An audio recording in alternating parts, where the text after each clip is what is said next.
Guys listen. Karnataka government ಪ್ಯಾರಾಮೆಡಿಕಲ್ಗೆ government seat application ನ start ಮಾಡಿದೆ. ಬಟ್ ಪ್ರಾಬ್ಲಮ್ ಏನಂದ್ರೆ ಮೊನ್ನೆ ಸುಪ್ರೀಂ ಕೋರ್ಟ್ ಆರ್ಡರ್ ಬಂದಾಗಿಂದ ತುಂಬಾ ಜನ ಸ್ಟೂಡೆಂಟ್ ಕನ್ಫ್ಯೂಷನ್ ಅಲ್ಲಿ ಇದ್ದಾರೆ. ದಟ್ ಯಾರ್ಯಾರು ಅಪ್ಲೈ ಮಾಡ್ಬೋದು, ಹೆಂಗ್ ಅಪ್ಲೈ ಮಾಡ್ಬೇಕು, ಏನೇನ್ ಮಾಡ್ಬೇಕು ಅಂತ. 10th ಮೇಲೆ ಬರೀ ಸ್ವಲ್ಪ ಕೋರ್ಸಸ್ ಅಷ್ಟೇ ಇರೋದು. ಇನ್ನ ಸ್ವಲ್ಪ ಜನ ಹೇಳ್ತಾ ಇದ್ರೆ PUC ಕಂಪಲ್ಸರಿ ಅಂತ. ಅದ್ರ ಜೊತೆಗೆ ಅಲೈಡ್ ಹೆಲ್ತ್ ಸ್ಟೂಡೆಂಟ್ಸ್ ಕೂಡ ಕನ್ಫ್ಯೂಷನ್ ಅಲ್ಲಿ ಇದ್ದಾರೆ. ಅಪ್ಲಿಕೇಶನ್ ಅಫಿಷಿಯಲ್ ಆಗಿ May 5 ಇಂದ ಸ್ಟಾರ್ಟ್ ಆಗಿದೆ.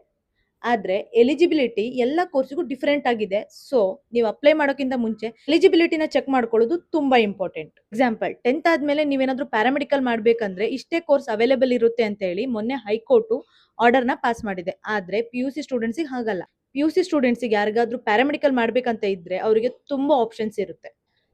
ಲೈಕ್ ಲ್ಯಾಬ್ ಮಾಡ್ಬೋದು, OT ಟೆಕ್ನಿಷಿಯನ್ ಮಾಡ್ಬೋದು, ಅನಸ್ತೇಷಿಯಾ ಟೆಕ್ನಿಷಿಯನ್ ಮಾಡ್ಬೋದು, ಡಯಾಲಿಸಿಸ್ ಟೆಕ್ನಿಷಿಯನ್ ಮಾಡ್ಬೋದು, ಹೆಲ್ತ್ ಇನ್ಸ್ಪೆಕ್ಟರ್ ಮಾಡ್ಬೋದು, ಕಾರ್ಡಿಯಾಕ್ ಕೇರ್ ಕೂಡ ಮಾಡ್ಬೋದು.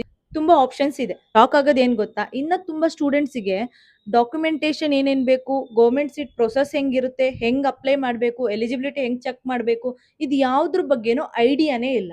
ನೀವೇನಾದ್ರೂ ಮಿಸ್ ಆಗಿ ರಾಂಗ್ ಅಪ್ಲಿಕೇಶನ್ ಹಾಕಿದ್ರೆ ನಿಮ್ ಸೀಟು ಮಿಸ್ ಆಗ್ಬೋದು, especially after recent updates.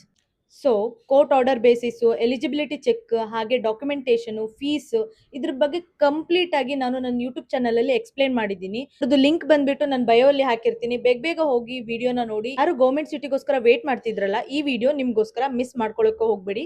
C you in the next video. Until then, bye.